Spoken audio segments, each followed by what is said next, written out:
It's a lovely ball to him. The bar. Lovely pass, but not testing the keeper. Istimewa wah. Inilah skenario pemecatan Patrick Kluivert yang segera terjadi dalam waktu dekat ini. Simak cerita selengkapnya.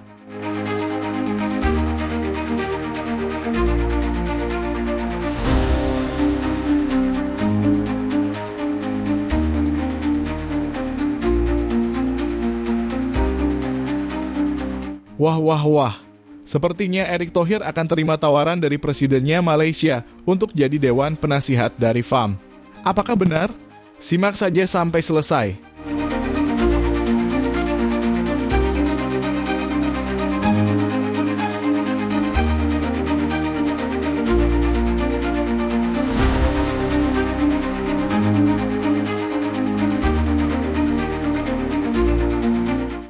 Kabar yang ditunggu-tunggu oleh banyak netizen akhirnya menjadi kenyataan. PSSI secara resmi mengumumkan pemecatan Patrick Kluivert sebagai pelatih Timnas Indonesia pada Jumat pagi ini, menyusul performa mengecewakan skuad Garuda di putaran keempat kualifikasi Piala Dunia 2026 zona Asia. Keputusan ini memicu gelombang kegembiraan di kalangan penggemar sepak bola Indonesia, terutama mereka yang sejak lama menyuarakan tagar #KluivertOut di media sosial. Keputusan pemecatan ini diambil setelah rapat darurat antara jajaran petinggi PSSI dan stakeholder sepak bola nasional. Hasil buruk Timnas Indonesia termasuk kekalahan telak 0-6 dari Jepang pada Juni lalu menjadi puncak kekecewaan terhadap kinerja pelatih asal Belanda tersebut. Banyak netizen menilai Kluivert gagal menerapkan strategi yang mampu mengangkat performa tim dengan permainan yang dinilai monoton dan kurang berjiwa. Selain itu, kontroversi masa lalunya terkait kasus judi juga menjadi bahan kritik tajam dari publik. AKHIRNYA, #KluivertOut jadi kenyataan. Sudah saatnya Timnas dapat pelatih yang lebih visioner dan paham kebutuhan Garuda. Tulis akun @GarudaMania di X mewakili euforia netizen. Unggahan serupa membanjiri platform media sosial dengan meme-meme lucu dan candaan tentang kebebasan Timnas dari era Kluivert menjadi viral dalam hitungan jam. Ketua Umum PSSI Erick Thohir dalam keterangan resminya menyatakan bahwa pemecatan ini adalah langkah strategis untuk membawa Timnas Indonesia ke level yang lebih tinggi. Kami berterima kasih atas dedikasi Patrick Kluivert, tetapi kami perlu perubahan untuk mewujudkan mimpi besar lolos ke Piala Dunia. Kami akan segera mencari pelatih baru yang mampu membawa semangat dan inovasi, ujar Erick. Sementara itu, nama-nama pelatih potensial seperti Luis Milla dan pelatih lokal berpengalaman mulai ramai diperbincangkan sebagai pengganti. Netizen pun tak sabar menanti gebrakan baru dari PSSI. Siapapun pelatih barunya, yang penting bawa Timnas main dengan hati dan hasil nyata. Tulis akun @bolaloversid. Keputusan ini seolah menjadi kado manis bagi para pendukung setia Timnas yang telah lama mendambakan perubahan. Dengan semangat baru, harapan untuk melihat Garuda terbang lebih tinggi di kancah internasional kini kembali menyala.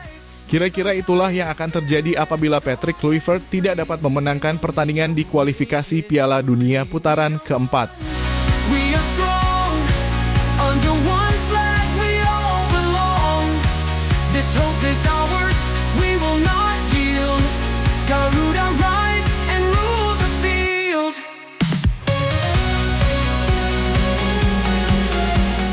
Dalam upaya menyelamatkan masa depan sepak bola Malaysia yang dinilai tertinggal dari negara-negara tetangga, Perdana Menteri Malaysia, Anwar Ibrahim, secara mengejutkan mengajukan permintaan langsung kepada Ketua Umum PSSI, Erick Thohir, untuk menjadi Dewan Penasihat di Federasi Sepak Bola Malaysia FAM. Langkah ini dinilai sebagai bentuk keseriusan pemerintah Malaysia dalam melakukan reformasi besar-besaran di dunia sepak bolanya. Anwar Ibrahim secara terbuka memuji transformasi sepak bola Indonesia yang saat ini semakin disegani di kawasan Asia Tenggara, dan ia menyebut nama Erick Thohir sebagai tokoh kunci di balik kemajuan itu.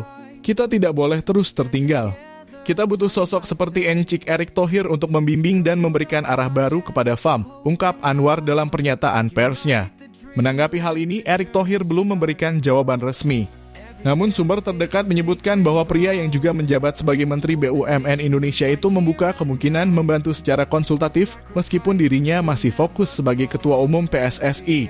Bila Erick Thohir benar-benar bergabung sebagai penasihat, ini akan menjadi kolaborasi langka di Asia Tenggara di mana seorang tokoh penting sepak bola dari negara tetangga diminta untuk membenahi sistem sepak bola nasional lain. Apakah ini awal dari kebangkitan sepak bola Malaysia? Atau justru bukti bahwa sepak bola Indonesia kini benar-benar di atas angin? Kita tunggu saja kelanjutannya. Pasti seru kalau ini benar-benar terjadi. Karena pada dasarnya Malaysia sudah mengakui kalau mereka sudah berada di bawah telapak kaki kita. Hahaha. Every second we give our all for the legacy that will stand tall. For Indonesia, our beloved land, we'll never quit. We'll take a stand. Fly, Garuda, reach the sky.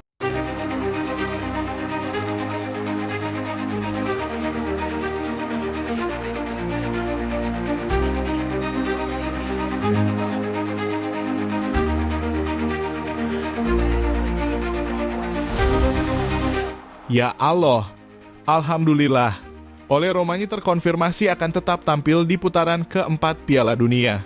Bagaimana kabar dan berita selengkapnya? Simak video ini dan jangan di-skip-skip ya.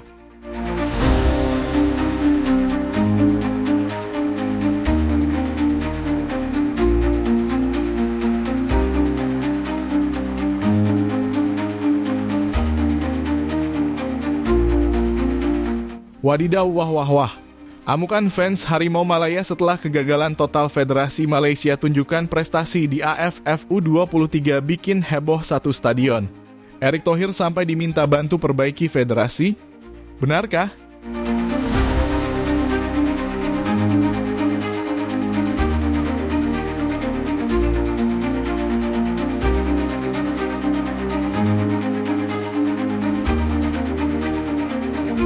Menjadi momen pahit bagi supporter Malaysia setelah timnas U-Strip 23 Harimau Malaya gagal melangkah ke semifinal Piala AFF U-Strip 23 2025.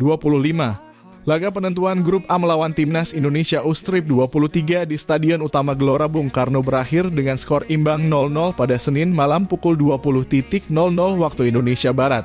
Hasil ini membuat Malaysia tersingkir, sementara Indonesia dan Filipina maju ke babak berikutnya, memicu kemarahan besar di kalangan fans Malaysia. Sejak peluit akhir dibunyikan, media sosial Malaysia dipenuhi unggahan penuh emosi dari pendukung Harimau Malaya. Banyak yang menilai timnas U-Strip 23 gagal memanfaatkan peluang kemenangan, terutama setelah hanya membutuhkan kemenangan dengan selisih 2 gol untuk mengamankan tiket semifinal. Ini malu besar. Bermain di kandang lawan tapi tak bisa menang, apa gunanya latihan selama ini? Ungkap salah satu akun di platform X mencerminkan kekecewaan kolektif. Para fans juga menyoroti strategi permainan yang dianggap terlalu bertahan, meski pelatih Nafuzi Zain sebelumnya mengisyaratkan pendekatan seimbang. Malaysia cuma bisa bertahan, serangan baliknya lelet, ini bukan timnas, ini cuma bayangan. Kritik seorang supporter lainnya. Bahkan beberapa mengarahkan kemarahan pada individu, termasuk kiper Zulhilmi yang dianggap gagal mengatasi peluang emas Indonesia. Di sisi lain, kemenangan moral Indonesia dengan hasil imbang ini semakin memicu provokasi. Supporter Garuda Muda merayakan lolosnya tim ke semifinal sebagai juara grup A dengan 7 poin, sementara Filipina finish kedua berkat kemenangan 2-0 atas Brunei. Terima kasih Malaysia, kalian bantu kami ke semifinal. Sindir salah satu cuitan dari pendukung Indonesia yang memicu respons pedas dari fans Malaysia. Kegagalan ini menjadi pukulan berat bagi Malaysia yang sebelumnya menunjukkan semangat tinggi setelah menggilas Brunei 7-1. Namun kekalahan awal 0-2 dari Filipina dan ketidakmampuan mengalahkan Indonesia membuat mereka terlempar dari persaingan. Rivalitas panjang antara kedua negara kini memanas lagi, dengan kemarahan fans Malaysia tampaknya akan berlangsung lama setelah malam yang mengecewakan ini. Bring our dream to the world's eyes with undying spirit, strong and free. Indonesia will make history. We are one, we are strong. Kabar gembira datang dari kubu timnas Indonesia jelang putaran keempat kualifikasi Piala Dunia 2026 zona Asia. Striker andalan Garuda, Ole Romanyi dipastikan akan tampil meski masih menjalani proses pemulihan cedera. Kepastian ini disampaikan pelatih kepala timnas Indonesia, Patrick Kluivert, dalam konferensi pers di Jakarta, Rabu dalam kurung 23 Juli 2025. Romanyi, penyerang berusia 25 tahun yang bermain untuk Oxford United, sebelumnya mengalami cedera pergelangan kaki serius akibat tackle keras dari pemain Arema FC, Paulinho Mochelin, dalam laga Piala Presiden 2025 pada 10 Juli lalu.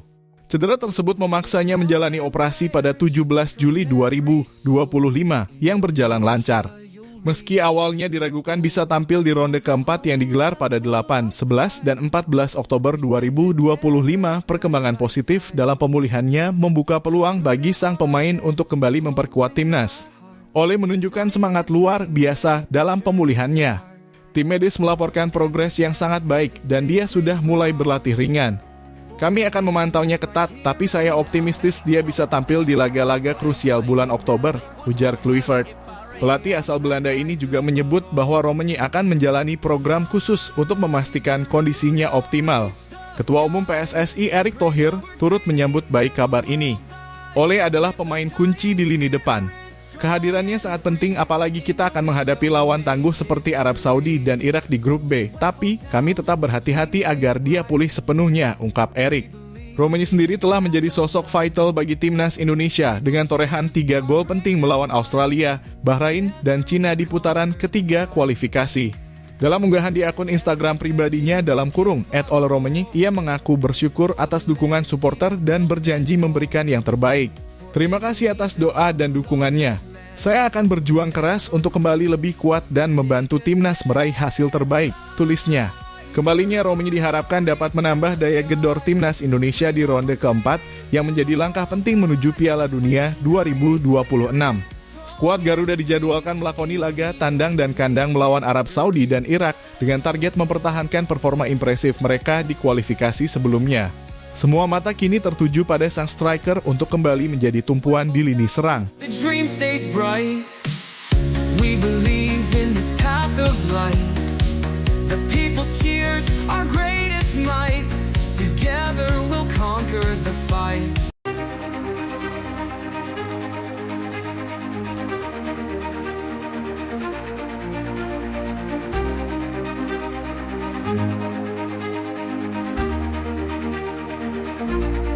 Yes, alhamdulillah.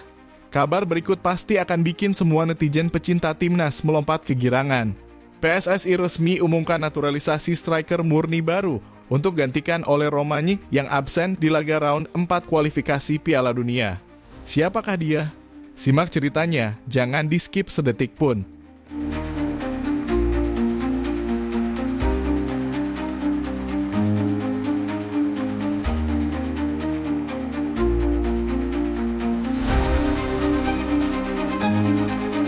Kabar gembira datang bagi pecinta sepak bola Indonesia. PSSI resmi mengumumkan naturalisasi striker muda berbakat Lukas Jutkiewicz, pemain keturunan Indonesia Belanda yang saat ini memperkuat klub kasta kedua Liga Inggris, Birmingham City. Pemain berusia 24 tahun ini diproyeksikan menjadi pengganti ideal bagi striker timnas Indonesia, Ole Romani, yang baru saja menjalani operasi akibat cedera ankle dan diprediksi absen di laga round 4 kualifikasi Piala Dunia. Lukas Jutkiewicz yang memiliki darah Indonesia dari sang nenek asal Makassar disebut-sebut sebagai penyerang modern dengan insting gol tajam, fisik kuat, dan kemampuan aerial duel yang mumpuni. Selama musim 2024-2025, Lukas telah mencetak 8 gol dan 3 assist dalam 15 pertandingan bersama Birmingham City di EFL Championship. Gaya permainannya yang agresif dan kemampuan mencetak gol dari berbagai situasi membuat netizen Indonesia langsung heboh dan optimistis. Welcome to Garuda, Lukas. Ini dia striker yang kita tunggu-tunggu. Cepat sembuh Ole, tapi Lukas bakal bikin lawan keder. Tulis akun @garudamania di platform X yang langsung disambut ribuan likes dan retweet. Netizen lain @bolagila_id menambahkan, Lukas Jutkiewicz di Championship aja gacor, apalagi di level Asia Tenggara. Timnas auto naik level. Keputusan PSSI menaturalisasi Lukas tak lepas dari rekomendasi pelatih Timnas Indonesia, Patrick Kluivert, yang menginginkan tambahan amunisi di lini depan menyusul cederanya Ole Romani. Lukas yang memiliki tinggi 185 cm dikenal sebagai penyerang yang versatile, mampu bermain sebagai target man maupun second striker. Proses naturalisasinya dipercepat setelah Lukas menyatakan keinginannya mewakili Indonesia di pentas internasional, terutama untuk kualifikasi Piala Dunia 2026. Lukas adalah talenta yang sangat menjanjikan. Dia punya semangat, skill, dan komitmen untuk membela merah putih. Kami yakin dia bisa membawa dampak besar, ujar Ketua Umum PSSI Erick Thohir dalam konferensi pers di Jakarta. Reaksi di media sosial langsung meledak. Tagar hashtag Lukas Jutkiewicz dan hashtag Garuda baru mendominasi trending topik di X dengan netizen ramai-ramai memuji keputusan PSSI. Dari Birmingham ke Jakarta, welcome Lukas. Bikin Vietnam dan Thailand ketar-ketir. Cuit @timnaslovers. Bahkan beberapa supporter sudah membuat meme Lukas mengenakan jersey timnas dengan nomor punggung 9. Lukas dijadwalkan tiba di Indonesia pekan depan untuk menyelesaikan proses administrasi kewarganegaraan dan segera bergabung dengan pemusatan latihan timnas. Debutnya diharapkan terjadi pada laga persahabatan melawan Jepang bulan depan. Dengan kehadiran Lukas Jutkiewicz, harapan baru muncul bagi timnas Indonesia untuk meraih prestasi lebih gemilang di kancah internasional. Itu semua benar-benar jadi harapanku untuk sekarang ini. Karena keadaan oleh Romanyi yang tidak bisa diharapkan tampil di round keempat Piala Dunia besok. With undying spirit, strong and free, Indonesia will make history. We are one, we are strong, under one flag. Ya, saya mohon, saya Erick Thohir dihujat nggak apa-apa. Tapi tim nasional mohon didukung dengan segala.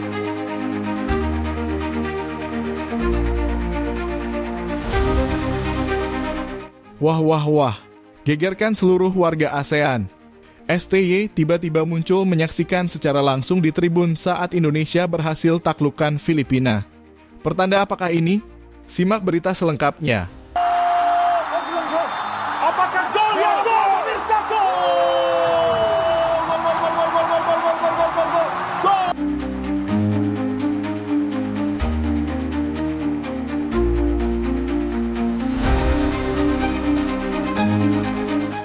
Pelatih Malaysia lontarkan pernyataan yang bikin seluruh warganet geram.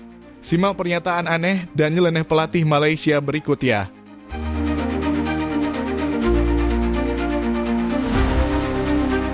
Timnas Indonesia U-Strip 23 berhasil meraih kemenangan dramatis 1-0 atas Filipina dalam laga penyisihan grup AFF U-Strip 23 2025 yang berlangsung semalam di Stadion Utama Gelora Bung Karno.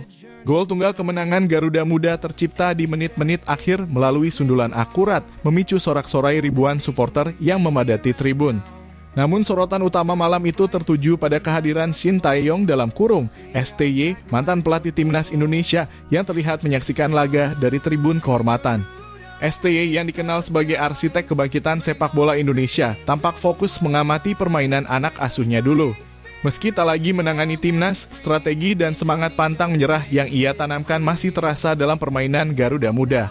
Kemenangan ini memperkuat posisi Indonesia di grup sekaligus mengobarkan harapan di kalangan supporter akan kembalinya STY ke kursi pelatih timnas senior. Media sosial, khususnya platform X, langsung diramaikan oleh cuitan antusias. STY nonton langsung. Ini pertanda dia balik latih timnas, kan?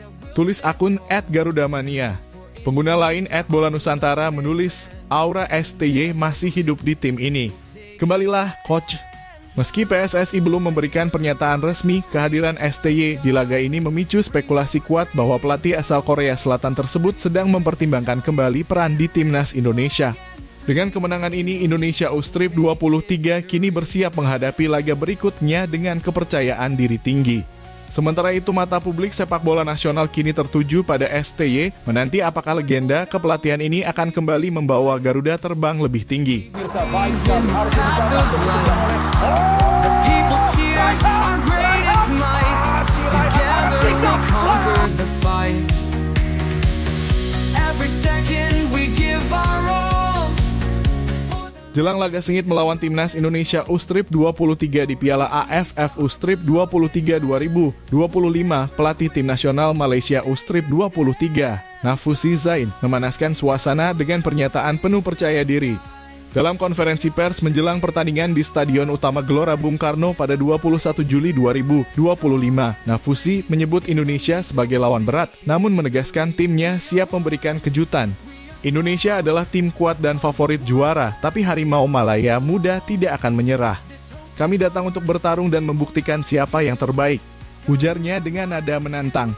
Nafusi mengakui kekuatan Indonesia yang pernah mengalahkan Malaysia 2-1 di Piala AFF U-Strip 23 2023. Namun ia menegaskan bahwa timnya telah belajar dari kekalahan tersebut.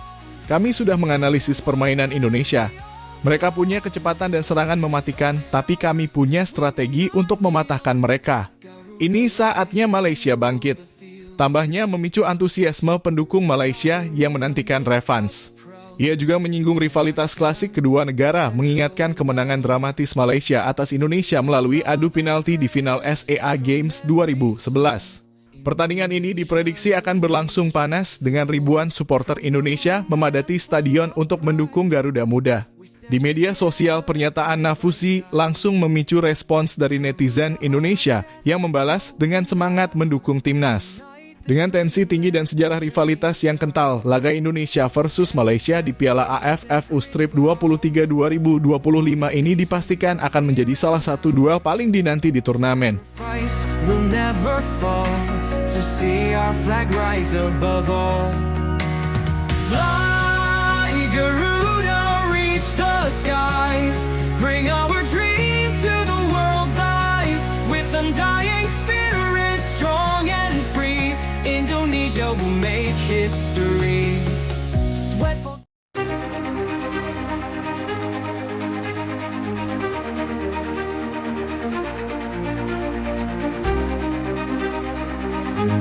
Yes, Alhamdulillah. Terima kasih ya Allah. Doa publik diijabah. STY janjikan akan bantu timnas saat AFF U23 dengan konsultasi taktis. Bagaimana berita selengkapnya? Simak sampai selesai, pokoknya jangan di-skip-skip.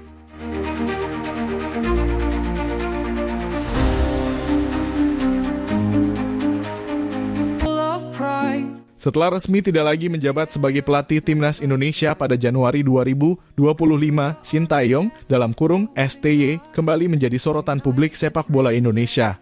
Kabar terbaru menyebutkan bahwa pelatih asal Korea Selatan ini memberikan sinyal kuat untuk hadir mendukung timnas Indonesia U23 pada ajang AFF U23 Championship 2025 yang akan digelar di Thailand.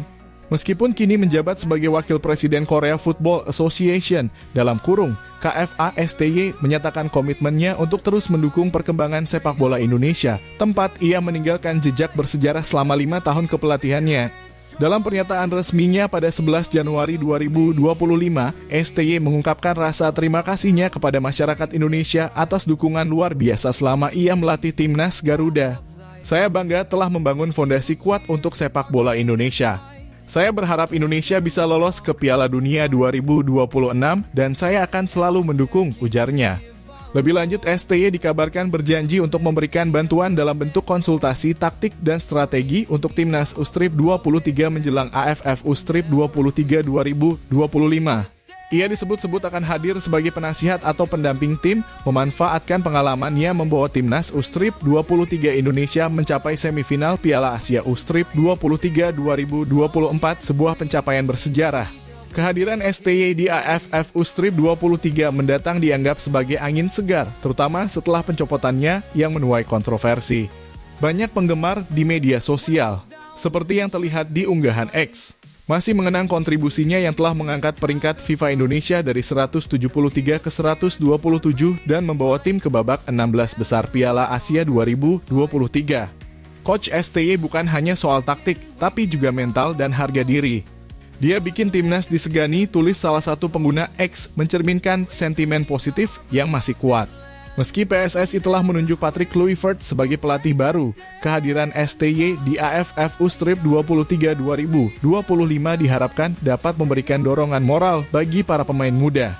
Dengan pengalamannya yang telah terbukti termasuk membawa timnas U-Strip 23 menjadi runner-up AFF U-Strip 23 2023, STY diharapkan bisa membantu Garuda Muda meraih prestasi lebih baik di turnamen mendatang. Janji STY untuk terus berkontribusi menunjukkan dedikasinya yang tak pudar untuk sepak bola Indonesia, sekaligus menjadi harapan baru bagi penggemar yang masih merindukan keajaiban Shin Tae-yong.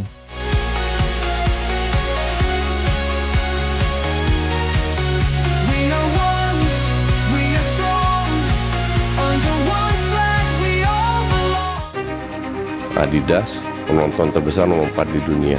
Terus Indonesia akan di-endorse sama Adidas PSSI.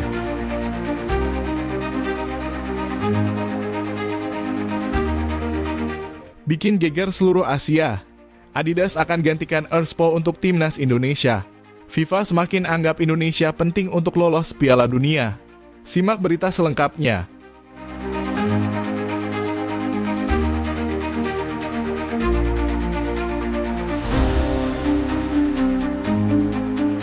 Land full of pride, we stand together. Indonesia semakin menunjukkan posisinya sebagai kekuatan penting di kancah sepak bola dunia, terutama dalam pandangan Federasi Sepak Bola Internasional dalam kurung FIFA. Dengan populasi lebih dari 270 juta jiwa dan antusiasme luar biasa terhadap sepak bola, Indonesia bukan hanya pasar potensial, tetapi juga pusat strategis bagi pengembangan olahraga global. Baru-baru ini, FIFA menetapkan Jakarta sebagai regional hub untuk kawasan Asia Tenggara dan Asia Timur. Sebuah langkah bersejarah yang menegaskan kepercayaan FIFA terhadap Indonesia sebagai motor transformasi sepak bola di wilayah ini. Kepercayaan ini semakin diperkuat dengan kolaborasi strategis antara Tim Nasional Indonesia dalam kurung Timnas dan merek olahraga ternama dunia Adidas. Kemitraan ini bukan sekadar sponsorship biasa, melainkan langkah besar yang dapat mengubah lanskap industri sepak bola di Indonesia. Adidas yang telah menjadi mitra FIFA selama lebih dari 50 tahun dan memasok bola resmi untuk setiap Piala Dunia sejak 1970 melihat Indonesia sebagai pasar dengan potensi pertumbuhan luar biasa. Dengan basis penggemar sepak bola yang masif dan budaya olahraga yang kian berkembang, kolaborasi ini memungkinkan Adidas untuk memperluas pengaruhnya di Indonesia sekaligus meningkatkan citra timnas di panggung internasional. Lebih dari itu, kemitraan dengan Adidas berpotensi menjadikan Indonesia sebagai capital market terbesar bagi FIFA di Asia. Indonesia memiliki demografi yang mendukung, mayoritas penduduk adalah generasi muda yang tech-savvy, aktif di media sosial, dan sangat loyal terhadap merek yang relevan dengan gaya hidup mereka. Kolaborasi ini memungkinkan Adidas untuk menghadirkan produk eksklusif seperti jersey timnas, sepatu edisi terbatas, dan merchandise yang menggabungkan elemen budaya lokal seperti yang pernah dilakukan dengan desainer Indonesia Rio Harimalt. Produk-produk ini tidak hanya meningkatkan pendapatan dari penjualan, tetapi juga memperkuat identitas sepak bola Indonesia di mata dunia. Dari sisi FIFA, Indonesia menawarkan peluang ekonomi yang signifikan. Penyelenggaraan acara sepak bola internasional, seperti turnamen regional ASEAN yang didukung Adidas, serta potensi menjadi tuan rumah event FIFA di masa depan, dapat menghasilkan pendapatan besar dari sponsor, hak siar, dan pariwisata. Selain itu, kehadiran FIFA di Indonesia sebagaimana dikonfirmasi oleh Presiden Joko Widodo menunjukkan komitmen untuk mentransformasi sepak bola nasional melalui kerjasama dengan AFC dan pemerintah. Transformasi ini mencakup pembangunan infrastruktur, pengembangan talenta muda, dan peningkatan tata kelola yang semuanya akan memperbesar nilai pasar sepak bola Indonesia. Dengan dukungan FIFA dan kemitraan strategis bersama Adidas, Indonesia tidak hanya dianggap penting, tetapi juga diproyeksikan menjadi pusat gravitasi baru sepak bola Asia. Jika timnas mampu tampil kompetitif di kualifikasi Piala Dunia 2026, seperti yang diimpikan oleh pemain seperti Mads Hilgers, Indonesia berpotensi menarik lebih banyak investasi dan perhatian global.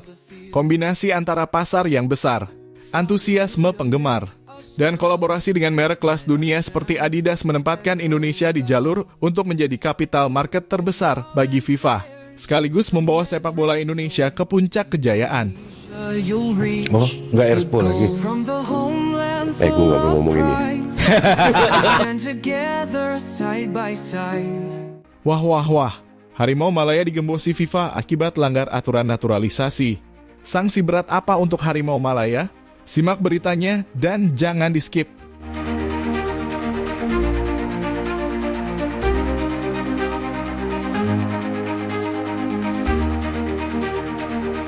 Wah. Timnas Indonesia terus genjot kualitas pemain dengan menambah 4 pemain naturalisasi lagi jelang round 4 kualifikasi Piala Dunia. Siapa sajakah mereka? Simak sampai selesai. Timnas Indonesia terus berbenah tidak hanya dalam taktik permainan, tetapi juga dalam komposisi pemain. PSSI kembali membuat gebrakan dengan rencana penambahan pemain naturalisasi jelang round 4 kualifikasi Piala Dunia 2026 zona Asia. Beberapa hari terakhir, rumor beredar bahwa Indonesia akan kembali naturalisasi pemain dengan darah keturunan. Menanggapi isu ini, anggota Komite Eksekutif PSSI, Arya Sinulinga, menyatakan bahwa saat ini belum ada keputusan resmi terkait penambahan pemain baru. Namun seperti biasa, PSSI menyerahkan keputusan akhir kepada pelatih Patrick Kluivert berdasarkan kebutuhan tim. Peluang Indonesia untuk menambah pemain diaspora tetap terbuka lebar. Sejak round 1 kualifikasi Piala Dunia 2026, Timnas Indonesia rutin memperkenalkan pemain baru dari proses naturalisasi. Kini muncul 4 nama yang dikaitkan dengan proses naturalisasi tersebut. 1. Milano Jonathan (FC Utrecht). Pemain ini mencetak 11 gol dan 4 assist dalam 31 laga. Ia disebut sebagai kandidat terdepan untuk dinaturalisasi. 2. Lauren Ulrich (Stuttgart). Gelandang muda berusia 20 tahun ini memiliki darah Surabaya dari kakek neneknya. Musim ini ia mengoleksi 3 gol dan 7 assist dari 13 pertandingan di kasta ketiga Liga Jerman. 3. Jaden Oosterwolde (Fenerbahce). Bek kiri berusia 24 tahun ini berpostur 189 cm dan bisa bermain di posisi bek tengah. Namun ia secara terbuka mengakui lebih memprioritaskan membela Belanda. 4. Pascal Struijk (Leeds United) adalah nama paling menjanjikan. Pemain keturunan Surabaya ini menjadi andalan Leeds yang baru saja promosi ke Premier League.